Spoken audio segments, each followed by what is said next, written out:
menjatuhkan ketetapan dalam perkara pengujian Undang-Undang Nomor 10 Tahun 2016 tentang perubahan kedua atas Undang-Undang Nomor 1 Tahun 2015 tentang penetapan peraturan pemerintah pengganti Undang-Undang Nomor 1 Tahun 2014 tentang pemilihan gubernur, bupati, dan wali kota.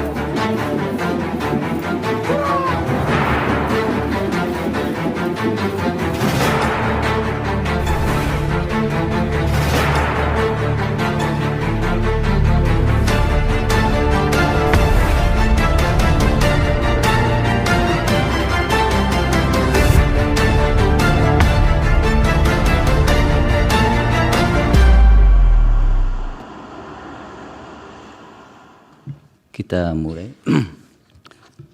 persidangan dengan agenda pengucapan ketetapan dan putusan dibuka dan berjalan nyatakan terbuka untuk umum. Selamat pagi. Keputusan Mahkamah Konstitusi MK yang mengabulkan permohonan Partai Buruh dan Partai Gelora mengenai ambang batas pencalonan kepala daerah merupakan langkah penting dalam dinamika politik Indonesia. Dengan ditetapkannya putusan nomor 60/PUU 22/2024.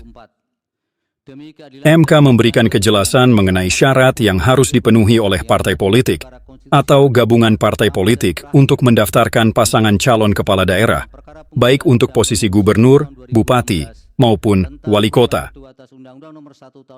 Rincian ambang batas ini diharapkan dapat memudahkan partai-partai dalam proses pencalonan dan memberikan kesempatan lebih luas bagi partai kecil untuk berpartisipasi dalam pemilu. Keputusan ini juga mencerminkan upaya untuk menciptakan iklim politik yang lebih inklusif dan demokratis, di mana lebih banyak suara dapat terdengar dalam pemerintahan daerah. Pembacaan putusan yang berlangsung pada 20 Agustus 2024 di ruang sidang pleno, MK menandakan bahwa proses hukum dan demokrasi di Indonesia terus berjalan dengan adanya pengawasan dan penegakan konstitusi.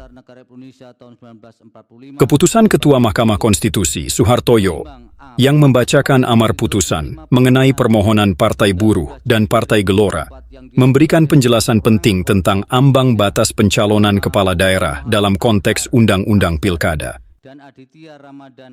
Dengan menyatakan bahwa Pasal 40 Ayat 1 UU Pilkada tidak mempunyai kekuatan hukum mengikat jika tidak dimaknai dengan benar, MK menetapkan kriteria yang lebih jelas mengenai syarat suara sah yang harus diperoleh oleh partai politik atau gabungan partai politik untuk dapat mendaftarkan pasangan calon. Berikut rincian ambang batas suara sah yang ditetapkan MK berdasarkan jumlah penduduk di provinsi adalah sebagai berikut. 1. Provinsi dengan jumlah penduduk yang termuat pada daftar pemilih tetap sampai dengan 2 juta jiwa, partai politik atau gabungan partai politik peserta pemilu harus memperoleh suara sah paling sedikit 10% di provinsi tersebut. 2. Provinsi dengan jumlah penduduk yang termuat pada daftar pemilih tetap lebih dari 2 juta jiwa sampai dengan 6 juta jiwa, partai politik atau gabungan partai politik peserta pemilu harus memperoleh suara sah paling sedikit 8,5% di provinsi tersebut. 3. Provinsi dengan jumlah penduduk yang termuat pada daftar pemilih tetap lebih dari 6 juta jiwa sampai dengan 12 juta jiwa, partai politik atau gabungan partai politik peserta pemilu harus memperoleh suara sah paling sedikit 7,5% di provinsi tersebut. 4. Provinsi dengan jumlah penduduk yang termuat pada daftar pemilih tetap lebih dari 12 juta jiwa, partai politik atau gabungan partai politik peserta pemilu harus memperoleh suara sah paling sedikit 6,5% di provinsi tersebut. Dan untuk mengusulkan calon bupati dan calon wakil bupati, serta calon wali kota dan calon wakil wali kota. 1. Kabupaten kota dengan jumlah penduduk yang termuat pada daftar pemilih tetap sampai dengan 250.000 jiwa, partai politik atau gabungan partai politik peserta pemilu harus memperoleh suara sah paling sedikit 10% di kabupaten kota tersebut. 2. Kabupaten kota dengan jumlah penduduk yang termuat pada daftar pemilih tetap lebih dari 250.000 sampai dengan 500.000 jiwa, partai politik atau gabungan partai politik peserta pemilu harus memperoleh suara sah paling sedikit 8,5% di kabupaten kota tersebut. 3. Kabupaten kota dengan jumlah penduduk yang termuat pada daftar pemilih tetap lebih dari 500.000 sampai dengan 1 juta jiwa, partai politik atau gabungan partai politik peserta pemilu harus memperoleh suara sah paling sedikit 7,5% di kabupaten kota tersebut.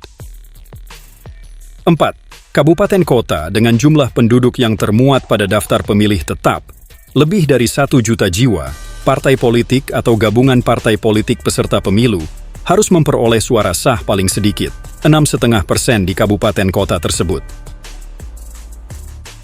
Suhartoyo menyatakan, Pasal 40 Ayat 3 Undang-Undang Nomor 10 Tahun 2016 tentang perubahan kedua atas Undang-Undang Nomor 1 Tahun 2015 tentang penetapan peraturan pemerintah pengganti Undang-Undang Nomor 1 Tahun 2014 tentang pemilihan gubernur, bupati, dan wali kota menjadi undang-undang bertentangan dengan Undang-Undang Dasar Negara Republik Indonesia tahun 1945 dan tidak mempunyai kekuatan hukum yang mengikat.